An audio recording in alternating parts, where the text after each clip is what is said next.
Hi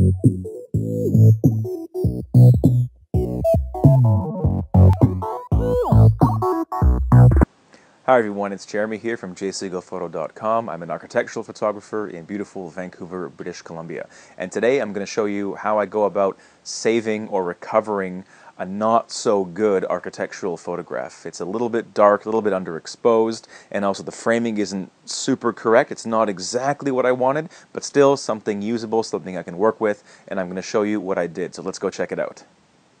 So one of the first things that I'll do with any image, even one that's severely underexposed like this one, is I'll go around and do any dust removal or spot removal in Lightroom. So I use Lightroom a lot. It's my main piece of software that I use to ingest all the images.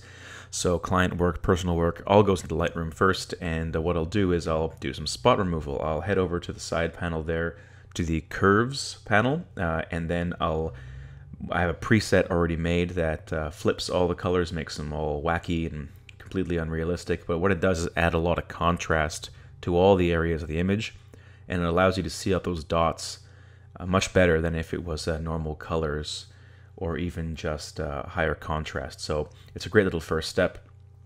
As you can see here, man, I have a dirty sensor. I haven't got that clean in a long time, and it also helps to move around the exposure slider while you're doing this, as it can shift the colors up and down and really add different contrast to different parts of the image that you wouldn't be able to normally see. So the first step is I always go into there and do any spot removal, dust removal, and then move on to the rest of the image. So let's take a look at that. So this being how to fix an underexposed image, or how to fix a bad photo, and you can see it's severely underexposed. Next, after the spot removal, I'll do general toning. What that means is I'll make the color balance and I'll make the brightness values kind of equal around the whole image. So I'll bring in the sky, I'll bring in the foreground, open up the shadows because it was super, super dark, way too dark. And I'll bring a graduated filter down, and then what that means is that is a selective filter just for the sky or for the foreground, or it's a filter, it's linear, and it's a line, and as you can see I can control any of the adjustments or the exposure brightness within one part of that line, either above it or below it. So in this case I'll try to bring the sky down a little bit because it was kind of blown out there near the building, and on the right hand side I'll bring it up and try to equalize the exposure from the sky from beforehand there to afterwards where it's nice and equal. So it's a good starting point for all the images. So what I do after generally toning and working on the brightness of the image is I'll work on the colors, especially with exterior, interior architectural shots, and really specifically for client work where the color has to match the color of the lighting of the building in reality as closely as possible. I'll really try to get these colors as close to reality as I can, or to what the client wants as I can. So in this case, I work with some of the blues just as a starting point, and then I'll move on to the interior lights. You can tell that there's kind of like a greenish yellow cast to them. So what we can do is we can try to shift the color temperature of those lights in Lightroom here before moving on into Photoshop. So I'll remove some of the saturation from it, and I'll try to get it as close as possible before having to do more of the heavy lifting in Photoshop. So there I'm adding some brightness, a little bit of brightness to the interior lights there, and I reduce the saturation of the color. So now let's move on into Photoshop and I'll show you what I did. So next what I'll do is I'll create something called a selection. It's basically a cutout shape of a part of the image that I can save to use and work on later on in the edit. So in this case, the first thing I did was I brought it into Photoshop, and I'm making a selection of the grass to take care of those some of those saturation and color issues moving on after the next step.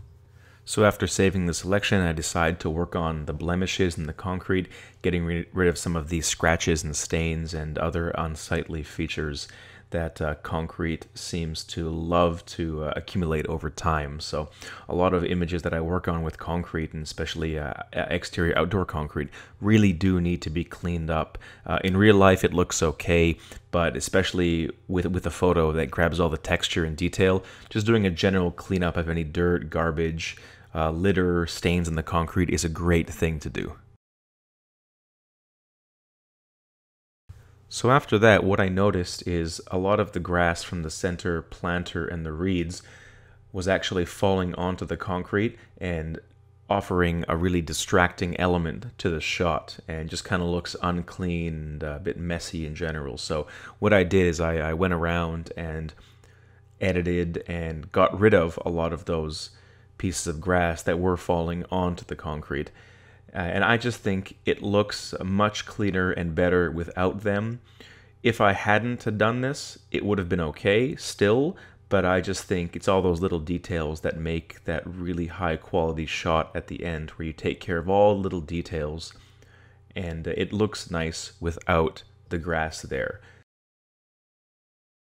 Also, I do finally end up going over the image once more and getting rid of extra distracting elements, such as the manhole cover here, also a few stains on the concrete again, and once more I look at the building and I see these interior reflections of exit signs, and they're red, a little bit distracting. I like to get rid of those also. So anything that takes away from the overall look and intent of the shot, I'll generally get rid of in post. Now remember that grass selection I was talking about? Well, this is where it comes in handy. What I'll do is I'll select the colors within the grass here, and notice that some of it is a little bit burnt or dead or just not green and lush, and I want to bring back a green kind of lush color to the grass. So what I'll do is I'll select just that color area that is dead, just the grays, the dark magentas, the blues, the purples, and I'll try to shift them, and I'll kind of play around with what colors will make them look the most natural. And how I'll go about doing that is I'll get a saturation layer, a hue saturation layer, and I'll just kind of fiddle with some of the colors. And in this case, I ended up using multiple layers because the colors were so different, and I ended up having to really darken down the brighter yellow areas there and changing them to a more of a green. And then what I'll do after this is I added a color layer that kind of added a final touch of reality to the whole grass area. So let's take a look at that. So the grass was looking good at this time. I just painted on some green and a color adjustment layer and ended up darkening that down to make it look a little bit more saturated. And I also removed some of the spots and blemishes in the grass. So all in all, I think the grass turned out looking really good as compared to before. So let's move on. So next I liked to work on the sky. What I'll do is I'll make a selection of the sky, and I like to use a really cool curves technique to do this. I'll darken up the foreground, lighten up the sky, and I'll make a selection from that, and I'll really fine-tune the feel and brightness and color of the sky on its own, separate from the ground. And then afterwards, I'll work on the foreground to match the mood of the sky, because usually when you split the sky and the foreground, if one of them is slightly off in color or tone, it really shatters the realistic feel of the photo, because the human eye and the mind kind of subconsciously knows what looks natural in terms of hue and color and saturation. If there's too much of a difference, it ruins the reality of the shot. And I'm not trying to make a Hollywood CGI composite of a photo. I'm just trying to add a little bit of pop and detail to the sky and to the foreground separately so I can control them really specifically. So I'm working on the sky here, adding some blues, removing some greens, some magentas to really add a nice feel to it. And next, I'll work on the foreground. So at this point I was getting pretty close to the final image that I wanted.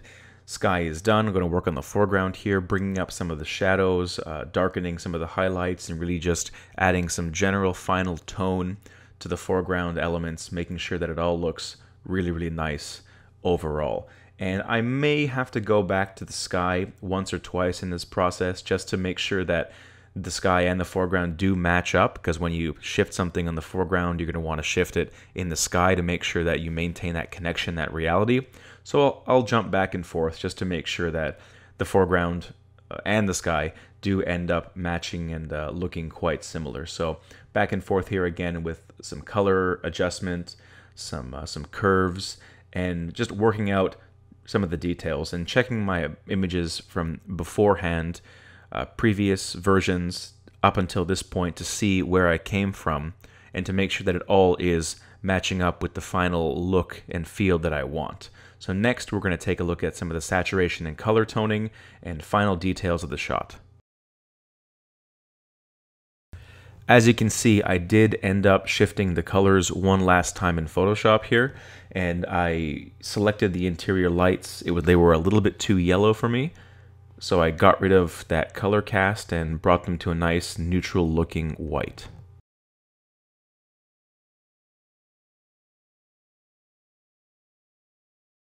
Finally, after all that's done, I'll add some distortion correction. I'll bring in my rulers, vertical and horizontal, and make sure the verticals are vertical, they're straight.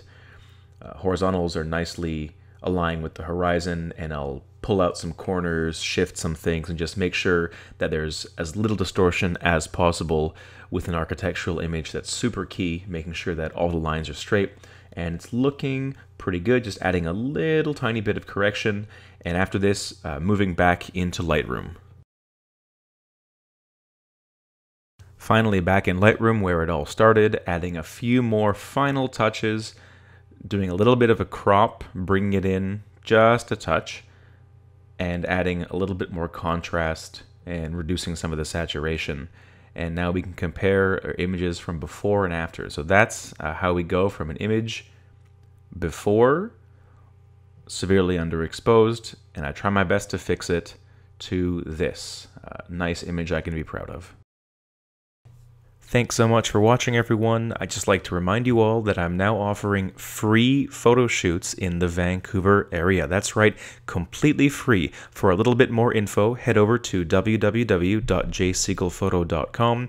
Click on the link in the left-hand menu bar there that says free photo shoot, and you'll be taken to a page. You can watch the short video.